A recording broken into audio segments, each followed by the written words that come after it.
क्षण में United nation द्वारा मान्यता प्राप्त देशों में से 200 करोड़ की आबादी पर 130 ईसाई देश, 150 करोड़ की आबादी पर 57 मुस्लिम देश, 1.5 करोड़ की आबादी पर एक यहूदी देश और 80 करोड़ की आबादी पर 10 बौद्धिस्ट देश, पर 110 करोड़ की सघन आबादी के बावजूद एक भी हिंदू राष्ट्र नहीं।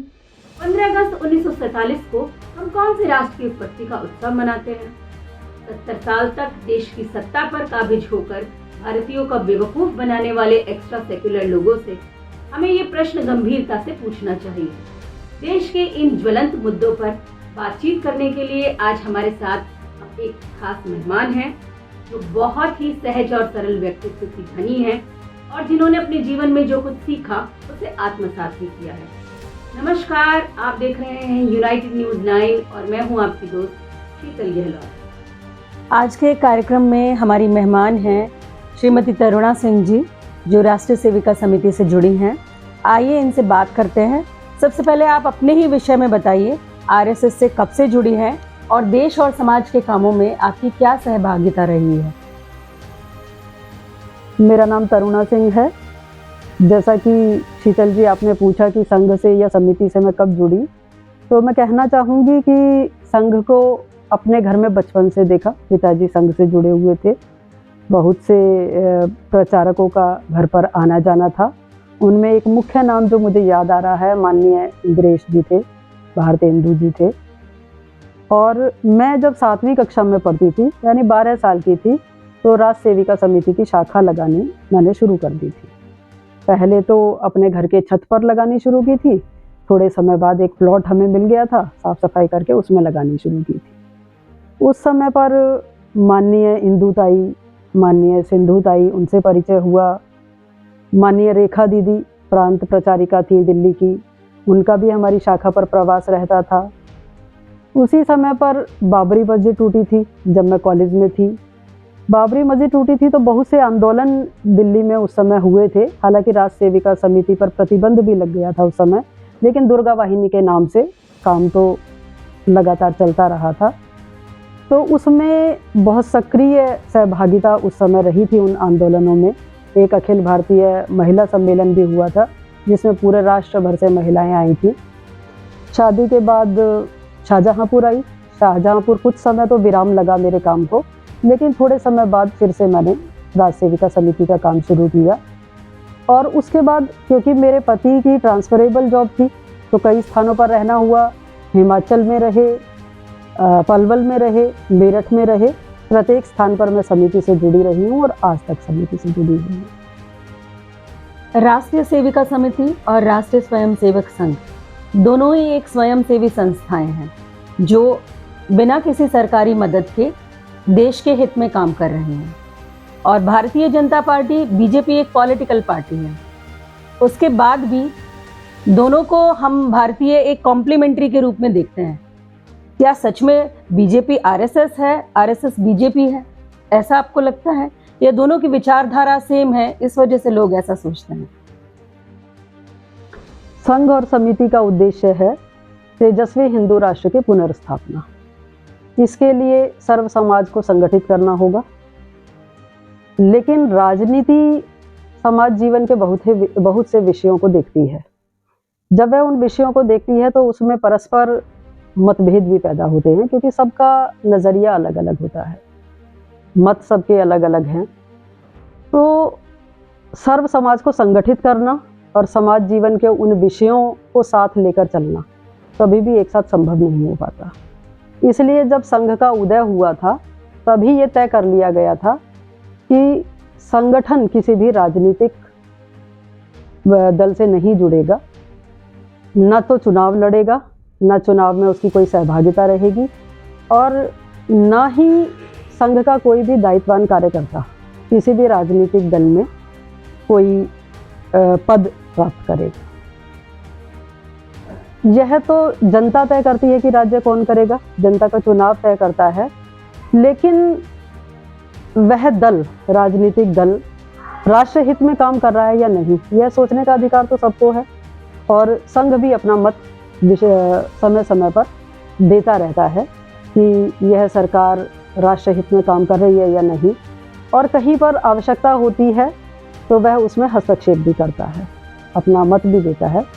इसके अलावा अगर संघ को कोई काम कराना है तो वो जो राजनीतिक दल उसे सबसे ज़्यादा समर्थन देता है उसको वह भी अपना समर्थन देता है और पूरे जी जान से साथ में लगता है उसके उस काम को कराने के लिए।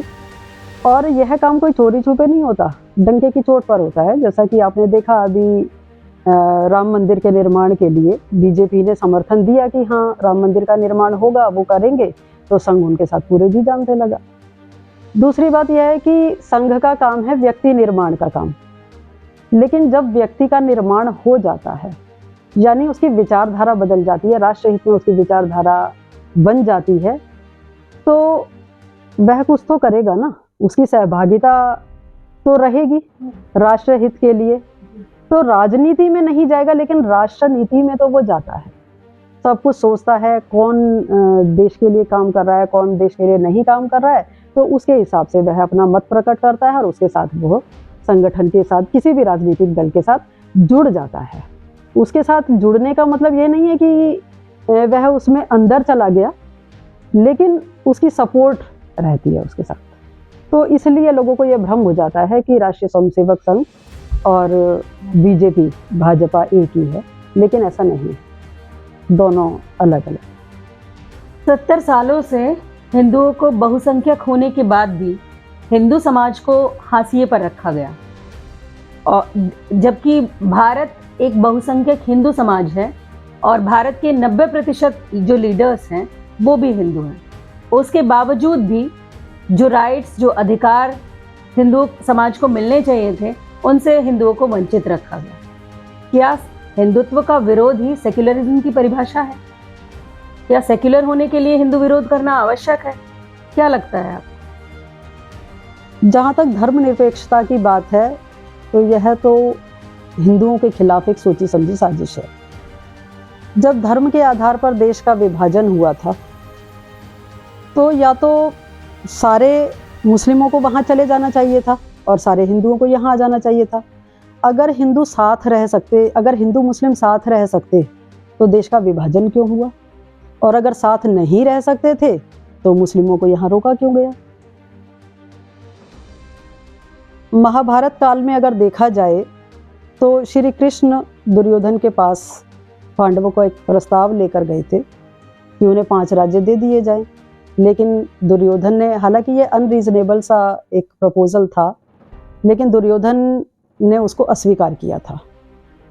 श्री कृष्ण तो जानते थे कि दुर्योधन उसे अस्वीकार करेगा क्योंकि यह उसके मूल चरित्र के विपरीत था, लेकिन पांडवों को शंका थी, उन्हें था कि शायद प्रस्ताव स्वीकार हो जाएगा और उन्हें युद्ध नहीं करना पड़ेगा। तो ऐसी ही शंका आजकल हिंदुओं के मन में है, वे भी सोचते हैं कि अपने ही बंधु बांधव हैं, लेकिन अब भी शायद उन्हें समझ जाना चाहिए, क्योंकि वे लोग तो गाय का मांस खाना उन्हें सबसे ज़्यादा पसंद है, क्योंकि अगर गाय का मांस नहीं खाएंगे तो सबसे ज़्यादा कुपोषण का शिकार वो होंगे, क्योंकि उससे हिंदुओं की भावनाएं जुड़ी हुई हैं। हिंदू उस गाय को माँ का रूप में देखते हैं। उन्हें वही मस्जिदें सबसे ज़्यादा प्रिय हैं जो हिंदू मंदिरों को तोड़कर बनाई गई है। उन्हें मंदिरों के घंटियों की आवाज़ों से परेशानी है। उनका कहना क्या है कि अगर आपको गाय इतनी पवित्र लगती हैं तो आप उन्हें बांध के रखो, वो गलियों में क्यों घूमती हैं? अगर गलियों में घूम रही हैं तो हम तो काट कर खाएंगे, हमारा तो मजहब कहता है ऐसा। तो उन्हें कितने भी विशेषाधिकार दे दिए जाएं, वो कभी शांत नहीं होने वाले। उन्हें हज की सब्सिडी देकर देख ली, उन्हें धारा 370 के तहत विशेष अधिकार दे दिए, सब कुछ उन्हें दे दिया। कश्मीरी पंडित जिनसे सब कुछ छिन गया वो आतंकवादी नहीं बने, लेकिन जिनको सब कुछ मिलता रहा उन्होंने कश्मीर जैसी जन्नत को जहन्नुम बना दिया। जिस फौज ने 1 साल पहले जब बाढ़ आई थी उनको सहारा दिया, उनको बचाया, उसी पर वो पत्थर फेंकते हैं। तो यह तो फर्क है एक धर्म में और मजहब में। तो मेरा तो मानना यही है कि भारत को हिंदू राष्ट्र घोषित कर देना चाहिए और ये धर्मनिरपेक्षता तो बस हम लोगों के खिलाफ एक साजिश है, हिंदुओं के खिलाफ एक साजिश है। मैं तो यही कहना चाहूँगी। आज भारत G20 देशों की अध्यक्षता कर रहा है उदयपुर में। दुनिया की 80% GDP और 60% पॉपुलेशन G20 देशों के अंतर्गत आती है। गौरव के इस क्षण को भी कुछ लोग नेगेटिव रूप में देख रहे हैं। तो क्या लगता है, क्या कारण है इसका? क्यों देख रहे हैं वो ऐसा? शीतल जी, ये लोग कौन हैं जो विरोध कर रहे हैं? ये सभी विपक्षी पार्टियां हैं, और विपक्षी पार्टियों का तो काम होता है विरोध करने का, क्योंकि उनके आकाओं ने उन्हें बता रखा है कि सत्तारूढ़ पार्टी जो भी करेगी उसका विरोध करना है। लेकिन वो ये भूल जाते हैं कि हमें विरोध करना कब है। अगर राष्ट्र हित में कोई काम हो रहा है तो उसका विरोध करना है या नहीं करना। उन्होंने तो कोरोना के समय में भी विरोध किया था, जब पुलवामा में अटैक हुआ था तब भी विरोध किया था, तो वो तो हर बात पर विरोध करते हैं। लेकिन ये हमारे लिए बहुत गौरव का क्षण है, और अगर भारत को अध्यक्षता नहीं मिली होती वो तब भी विरोध करते, वो तब भी कहते कि हमें अध्यक्षता क्यों नहीं मिली। तो उनका तो काम है। बाकी जो G20 अगर देखा जाए तो ग्रुप ऑफ 20 कंट्रीज़, यह एक अंतर्राष्ट्रीय आर्थिक सहयोग का मंच इसे मानकर चलेंगे हम। बहुत से बड़े बड़े देश इसमें जुड़े हुए हैं। ऑस्ट्रेलिया है, अर्जेंटीना है, ब्राज़ील है, कनाडा है, फ्रांस है, रूस है, इंडोनेशिया है, साउथ अफ्रीका है, इटली है, जर्मनी है, 20 देश हैं पूरे। तो सभी देश जिनकी GDP बहुत अच्छी है, कई देश इनमें से हाईली पॉपुलेटेड देश हैं।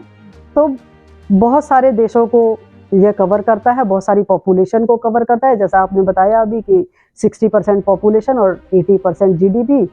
तो यह हमारे लिए बहुत गर्व का विषय है, गौरव का क्षण है, और हम इसे एंजॉय करें, गौरवान्वित हों कि हमारा देश, हमारा राष्ट्र इसकी अध्यक्षता कर रहा है, G20 शिखर सम्मेलन की अध्यक्षता कर रहा है। बाकी जो विपक्षी हैं वो तो विरोध करते रहेंगे, करने दीजिए उन्हें। तो ये थी हमारी आज की खास मेहमान श्रीमती तरुणा सिंह जी, जिनका हमने आपसे परिचय कराया। उम्मीद है आपको ये हमारा कार्यक्रम बहुत पसंद आएगा। अपने कमेंट्स में हमें बताइए कि आपको ये कार्यक्रम कैसा लगा। हम कोशिश करेंगे कि फिर एक नए मेहमान के साथ आपके सामने जल्दी ही प्रस्तुत करें। तरुणा जी, आप हमारे कार्यक्रम में आई, इतने सारे विषयों पर आपने खुलकर हमसे बातचीत की, इसके लिए आपका बहुत बहुत आभार। शीतल जी, मैं भी आपका धन्यवाद करना चाहूँगी कि आपने मुझे यहाँ पर बुलाया और मुझे मौका दिया कि मैं अपने विचार आपके समक्ष प्रस्तुत कर सकूँ। बहुत बहुत धन्यवाद।